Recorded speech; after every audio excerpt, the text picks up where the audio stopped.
கர்த்தருக்கு ஸ்தோத்திரம்.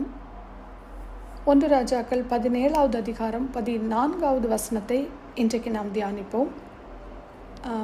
1 ராஜாக்கள் 17வது அதிகாரத்தை தான் கடந்த 2 நாட்கள் நாம் அதில் இருக்கிற அற்புதங்களை குறித்து நாம் தியானித்து கொண்டிருக்கிறோம். வசனத்தை வாசிக்கிறேன். கர்த்தர் தேசத்தின் மேல் மழையை கட்டளையிடும் நாள் மட்டும் பானையின் மா செலவழிந்து போவதுமில்லை, கலசத்தில் எண்ணெய் குறைந்து போவதும் இல்லை என்று இஸ்ரவேலின் தேவனாகிய கர்த்தர் சொல்லுகிறார் என்றான். அப்போ இது நம்ம நேற்று பார்த்த அற்புதத்திற்கு பிறகு நிகழ்கிற நிகழ்வு. அதாவது கடுமையான வறட்சியின் போது சாரிபாத்தில் அந்த ஏழை விதவைக்கு எலியா தீர்க்கதரிசி கர்த்தரின் மூலமாக கொடுக்கும் ஒரு மறுவாழ்வை நாம் பார்க்கிறோம். அதாவது இதில் ஒரு பெரிய அதிசயம் என்னன்னா, கர்த்தர் தேசத்தின் மேல் மழையை கட்டளையிடும் நாள் மட்டும் பானையின் மா செலவழிந்து போவதுமில்லை, கலசத்தின் எண்ணெய் குறைந்து போவதுமில்லை என்று இஸ்ரவேலின் தேவனாகிய கர்த்தர் சொல்லுகிறார் என்றார். அப்போ இந்த மிகப்பெரிய அதிசயம் இந்த சாரிபாத் ஊரின் விதவைக்கு எப்படி நடந்தது? அவளுடைய கடைசி உணவை பகிர்ந்து கொள்வதற்கு தயாராக இருந்தது மாத்திரமல்லாமல் அவளுடைய கீழ்ப்படிதலை நாம் இந்த இடத்திலே பார்க்க முடிகிறது. நம்மனா கொஞ்சம் யோசித்து பாருங்க. ஒன்றுமே இல்லை, எண்ணெய் இல்லை, மா இல்லை, அடை சுடணும், அப்பம் செய்யணும். ஆனால் அவங்களுக்கு அந்த நேரத்தில் இல்லை அப்படிங்கிறத சொல்கிறதுக்கு கூட அவங்களுக்கு அந்த மனசு வரல பாருங்க. அப்போ எலியா கர்த்தருடைய வார்த்தையின்படி சாரிபாத்துக்கு போன அந்த பட்டணத்தின் ஒலிமுக வாசலுக்கு அவன் வந்தபோது அங்கே அவள் விறகு பொறுக்கி கொண்டிருக்கிறதை பார்க்கிறாள். அப்போ இதெல்லாம் ஆவியானவர் லீட் பண்ணுறது போல, ஏன்னா கர்த்தருடைய வார்த்தை எலியாவுக்கு உண்டாகி அப்படின்னு தான் நம்ம அந்த இடத்துல வாசிக்கிறோம். எலியா அவளை பார்த்து கூப்பிட்டு, நான் குடிக்கிறதற்கு கொஞ்சம் தண்ணீர் ஒரு பாத்திரத்தில் எனக்கு கொண்டு வா என்ற போது, அவள் தண்ணீர் கொண்டு வர போகிற போது எலியா அவளை நோக்கி கூப்பிட்டு, கொஞ்சம் அப்பமும் உன் கையிலே எனக்கு கொண்டு வா என்றாள். அதற்கு அவள் எலியாவிடம் என்ன சொல்றா? பானையில் ஒரு பிடி மாவும் கலயத்தில் கொஞ்சம் எண்ணெயுமே அல்லாமல் என்னிடத்தில் ஒரு அடையும் இல்லை என்று உம்முடைய தேவனாகிய கர்த்தருடைய ஜீவனை கொண்டு சொல்லுகிறேன் அப்படின்னு அப்படிதான் நான் உங்ககிட்ட நான் சொல்கிறேன், அப்படி சொல்கிறேன் அப்படின்னு சொல்லிட்டு அவள் சொல்கிறா பாருங்க. அடுத்த வார்த்தையை நம்ம பார்க்கும்போது இதோ நானும் என் குமாரனும் சாப்பிட்டு செத்து போக அதை எனக்கும் அவனுக்கும் ஆயத்தப்படுத்துகிறதற்கு 2 விறகு பொறுக்குகிறேன் என்று சொல்லுகிறார். அப்போ முதல்ல கர்த்தருக்கு தெரியாதா? எலியாவை சீதோனுக்கு அடுத்த சாரிபாத் ஊருக்கு இந்த விதவையினிடத்தில் அனுப்பும்போது அவளிடம் ஒன்றும் இல்லை என்று தேவன் அறியவில்லையா? முதல்ல அவர் அறிந்திருக்கிறார். அதனால தான் எலியா அந்த இடத்திற்கு அனுப்பப்பட்டார். அந்த ஊரில் எத்தனையோ விதவைகள் இருந்த போதும் வேறு எந்த விதவையின் வீட்டிற்கும் அவர் அனுப்பப்படவில்லை.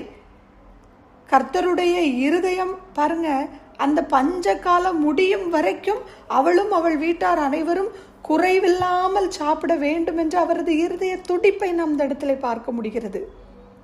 அதனால்தான் எலியாவுக்கு கர்த்தருடைய வார்த்தை உண்டாகி ஒரு புறஜாதி விதவையிடம் அனுப்பப்படுகிறார். அங்கே ஒரு வறட்சி, ஒரு பற்றாக்குறையை கர்த்தர் மாற்றுகிறார், ஒரு சந்தோஷத்தை கர்த்தர் கொடுக்கிறார் பாருங்க. அந்த விதவையின் தேவையை பூர்த்தி செய்கிறார். ஆபத்தான சூழ்நிலையிலும் ஒரு கீழ்ப்படிதல் அவங்க கிட்ட இருந்து பாருங்க. எத்தனை ஆசீர்வாதத்தை அதன் மூலம் கொண்டு வந்தது பாருங்க. 14ஆம் வசனத்தை வாசிக்கும் போது, கர்த்தர் தேசத்தின் மேல் மழையை கட்டளையிடும் நாள் மட்டும் பானையின் மா செலவழிந்து போவதுமில்லை, கலசத்தின் எண்ணெய் குறைந்து போவதுமில்லை என்று இஸ்ரவேலின் தேவனாகிய கர்த்தர் சொல்லுகிறார் என்றான். இதுதான் நம்மளுக்கு இன்னைக்குள்ள மெடிடேஷன் வேர்ட். அப்போ அவ எலியா சொற்படி செய்ததால் அவளும் அவள் வீட்டாரும் அநேக நாள் சாப்பிட்டார்கள் என்று வாசிக்கிறோம். அப்ப இது பாகாலை வழிபட்டிருக்கிற அந்த இடத்துல ஒரு சேலஞ்சா இருந்தது பாருங்க. இப்படி கர்த்தர் அவங்களுக்கு உணவை கொடுத்தார், அதுவும் பஞ்ச காலம் தீரு மட்டும். அவர்தான் உண்மையான தேவன் என்பதை அந்த இடத்துல நிரூபிக்கிறார் பாருங்க.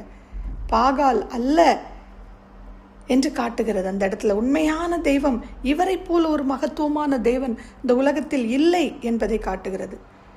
கர்த்தர் ஒரு புறஜாதி விதவையினிடத்தில் அவரது இரக்கத்தை காட்டுகிறார் என்றால் இது அவரது அன்பு, உருக்கம், இரக்கம் இஸ்ரவேலுக்கு மட்டுமல்ல, புறஜாதிகளாகிய நமக்கும் அக்கறை காட்டுகிறதை இந்த நிகழ்ச்சி நமக்கு வெளிப்படுத்துகிறதை பார்க்கிறோம். நம்முடைய இருதயத்திலே தோன்றாத காரியங்கள், கண்களால் பார்க்காத காரியங்கள், காதுகளால் கேட்காத, இயற்கைக்கு அப்பாற்பட்ட காரியங்களை அவர் செய்ய வல்லவர் என்பது இந்த நிகழ்ச்சியின் மூலம் நமக்கு உறுதியாகிறது. வனாந்தீரம் வயல்வெளியாகுமே, பாழானது பயிர் நிலமாகுமே. நீர் வந்தால் சூழ்நிலை மாறுமே, முடியாததும் சாத்தியமாகுமே. நீர் வந்தால் சூழ்நிலை மாறுமே, முடியாததும் சாத்தியமாகுமே. நிறைவே நீர் வாருமே, நிறைவே நீர் வேண்டுமே, நிறைவே நீர் போதுமே. ஆவியானவரே நிறைவே நீர் வாருமே, நிறைவே நீர் வேண்டுமே, நிறைவே நீர் போதுமே. ஆவியானவரே. நாம் ஜெபிப்போம். அன்பும் இரக்கமும் பரிசுத்தமான தேவனே, நீர் வந்தால் சூழ்நிலை மாறும், முடியாததும் சாத்தியமாக்குகிற கர்த்தர். அசாத்தியமான காரியங்களை ஒருவரால் மாத்திரமே செல்ல முடியும் அப்பா, ஒருவரால் மாத்திரமே செய்ய முடியும் அப்பா. ஒருவரும் பூட்டக்கூடாதபடி அப்பா திறக்கிற கர்த்தர், ஒருவரும் திறக்க கூடாதபடி பூட்டுகிற கர்த்தர் நீர் ஒருவரே அப்பா. இந்த நாளில் இப்படியாக அப்பா அந்த எலியா மூலமாக இந்த சாரிபாத் விதவைக்கு, இந்த சரப்தா ஊருக்கு அப்பா சீதோன் ஊருக்கு அனுப்பப்பட்ட அந்த விதவைக்கு நீங்க செய்த அற்புதத்தை நாங்கள் பார்க்கிறோம் அப்பா. ஒன்றுமில்லாமல் இருந்ததை நீங்க முதலிலே உடைய கண்கள் கண்டதல்லவா?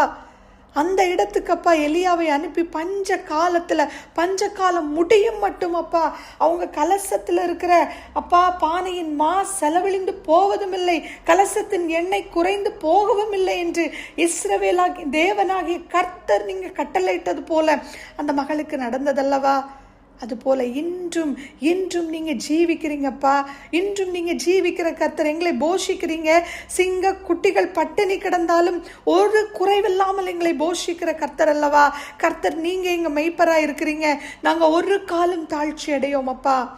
உம்முடைய சட்டையின் மறைவிலே எங்களை நீங்க வைத்து பாதுகாத்து, எத்தனை பாடுகள் எத்தனை கஷ்டங்கள் இருந்தாலும் உம்முடைய அன்பினால எங்களை அப்பா நீங்க ஒவ்வொரு நாளும் பராமரித்து கொண்டிருக்கிற கிருபைக்காக நன்றி. யாரையாவது அனுப்பி எப்படியாக எலியாவை அன்று அந்த விதவையினிடத்தில் அனுப்பியப்பா பெரிய ஒரு அற்புதத்தை நீங்க அவங்க வாழ்க்கையில் அவளும் அவள் வீட்டாரும் பெற்றுக்கொள்ளும்படி செய்தீங்களோ, அதுபோல இந்த இடத்திலும் அப்பா எங்களை ஒவ்வொருவர், எங்கள் குடும்பங்கள் ஒவ்வொருவர் யாரெல்லாம் எங்கெங்கெல்லாம் இருக்கிறாங்களோ எல்லாரையும் பாதுகாத்துக் கொள்ளுங்க. எந்த சூழ்நிலை என்பது எங்களுக்கு தெரியாதப்பா. பர்சனலி நீங்க ஒவ்வொருவருடைய காரியங்களும் நீங்க இடைப்பட்டு கொண்டிருக்கிறீங்கப்பா. எதற்காகலாம் ஜெபிக்கிறாங்க, என்ன காரியங்கள் உங்கள்கிட்ட குறைவு இருக்கிறது என்பதை அப்பா நிறைவானவர் நீங்க போகும் பொழுது எல்லாவற்றிலும் அப்பா நிறைவை கண்டு கொண்டு வரும் காலங்களில் உமக்காக சாட்சியா எழும்பி பிரகாசிக்க ஒவ்வொருவரையும் கிருபையாய் நீங்க உதவி செய்யுங்கப்பா. நீங்க அப்படி செய்கிறதற்காக நன்றி. உங்களுடைய பாதத்துல இந்த நாள் முழுவதும் அப்ப அந்த வசனங்களை இன்னும் தியானிக்கவும் அதிகமாய் இதுல எங்க கூட என்ன வெளிப்படுத்துகிறீங்க என்பதை நாங்க அமர்ந்திருந்து நாங்க அறிந்து கொள்ளவும் நீங்க கிருபை தாங்க. எல்லாவற்றையும் உடைய பாதத்துல ஒப்பு கொடுத்து ஜெபிக்கிறேன். துதி கனம் மகிமை அனைத்தும் உமக்கு ஒருவருக்கே. ஏசு கிறிஸ்துவின் நிதான நாமத்தில் துதிக்கிறேன் எங்கள் ஜீவனுள்ள நல்ல பரமபிதாவே. ஆமீன்.